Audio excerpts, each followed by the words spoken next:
Universidad Pontificia de México. Fundada en 1553, es la Universidad del Papa y de los Obispos de México.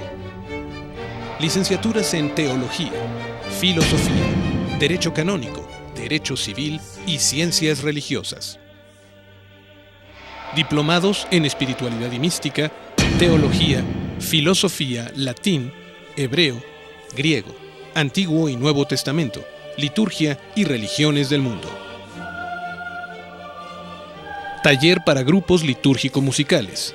Informes en www.pontificia.edu.mx o al 5573 0600.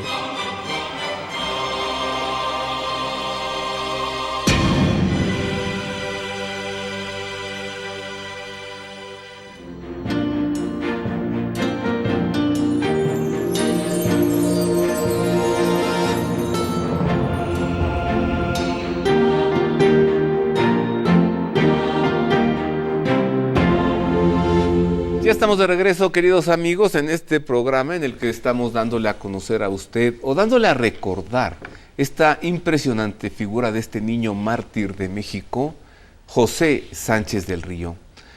A todo mártir le corresponde un verdugo. Claro, si hay un mártir es porque hubo un verdugo.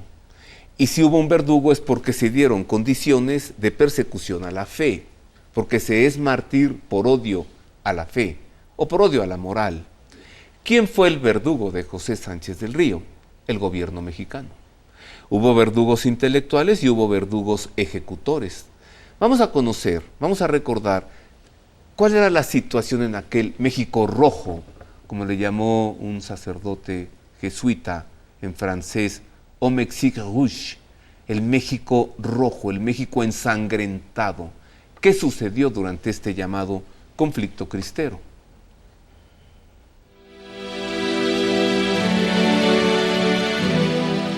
Se conoce como Guerra Cristera al conflicto surgido entre el pueblo católico de México y el gobierno federal a partir del 31 de junio de 1929, cuando entró en vigor la llamada Ley Calles, que contenía 33 artículos atentatorios contra la libertad religiosa que prohibían la presencia de sacerdotes extranjeros en el país, la existencia de seminarios, monasterios y conventos, y la obligación de casarse a los sacerdotes.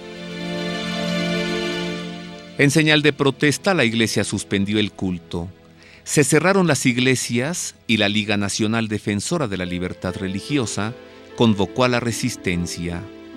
Para enero de 1927, luego de violentas represiones por parte del ejército, el pueblo se sublevó en el occidente del país al grito de ¡Viva Cristo Rey! Algunos sacerdotes se unieron a las revueltas, pero la mayoría optó por la resistencia pacífica. El conflicto cristero costó a la nación más de 250,000 muertos, en un país de 18 millones de habitantes que venía de sufrir 10 años de revolución. En 1929, la cercanía de las elecciones presidenciales dio lugar a la coyuntura política que detuvo el conflicto. Durante la guerra, el Estado y la Iglesia habían mantenido negociaciones secretas que al fin acordaron la suspensión de la Ley Calles, aunque no su derogación, la amnistía a los rebeldes, la reapertura de las iglesias y la celebración del culto. Pero al final, una vez depuestas las armas, los cristeros inermes y sus familias fueron sistemáticamente aniquilados por las fuerzas gubernamentales.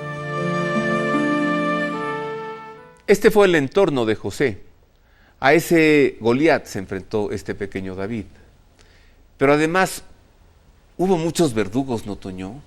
¿Sabes? Yo encuentro algunas cosas similares a las burlas a nuestro Señor, la coronación de espinas, las bofetadas, los escupitajos, todo esto, ¿no? Y a José, tantos verdugos sobre él. ¿Quiénes fueron los verdugos? Esto se dio así porque la persona que estaba al mando del gobierno en Zaguayo como diputado federal era el padrino de José.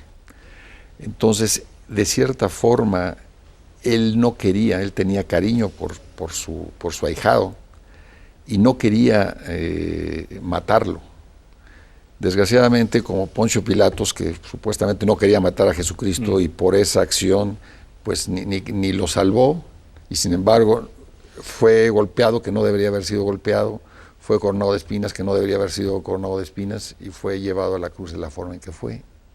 Sí hay realmente una similitud por eso mismo, porque al no quererlo matar y a quererlo amedrentar a base de golpes, de amenazas, el niño fue torturado gravemente, ¿no? Gravemente con las torturas de expertos, porque fue torturado en un lugar que se llamaba el Mesón, que era especialmente un cuartel utilizado para torturar a las personas, para que confesaran o para que se arrepintieran.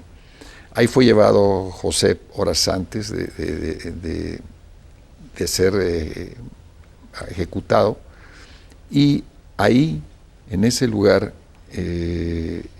por más que trataron de hacerlo desistir de su grito de Viva Cristo Rey y Santa María de Guadalupe, no pudieron, y lo llevaron durante el toque de queda que estaba puesto, caminando de ese lugar, que son 1,5 kilómetros, 2 kilómetros, hasta el cementerio, con las plantas cortadas, porque era una de las torturas más dolorosas, cortarle las plantas de los pies, y durante el camino todavía picándolo con bayonetas, con cuchillos, y él seguía gritando Viva Cristo Rey y Santa María. Eso lo describen muchos de los testigos que estaban escondidos y lo veían por las ventanas mientras el niño seguía ese Vía Crucis. Ese Vía Crucis, exactamente, ese es el Vía Crucis. Estuvo detenido entonces en el bautisterio de la parroquia de Santiago Apóstol. De ahí lo sacaron y lo llevaron a este lugar llamado el Mesón. Sí. Allí la tortura. Entonces su martirio fue largo, ¿no?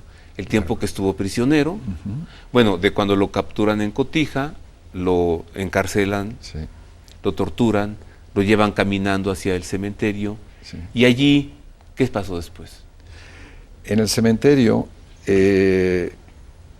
tenían órdenes los esbirros o los guardias de la policía cercana a Picasso de que si no desistía de su fe y que estaba dispuesto a gritarlo en el pueblo, que tenía que abjurar, viviera el supremo gobierno y que no viva Cristo Rey de Santa María de Guadalupe, le dan una oportunidad. Y otra vez, desgraciadamente, al no acceder el niño, lo picotean, lo acuchillan y le dicen que qué le van a decir a sus padres, porque lo van a matar, que esa era su fosa. Dice, pues dígales que nos vamos a ver en el cielo.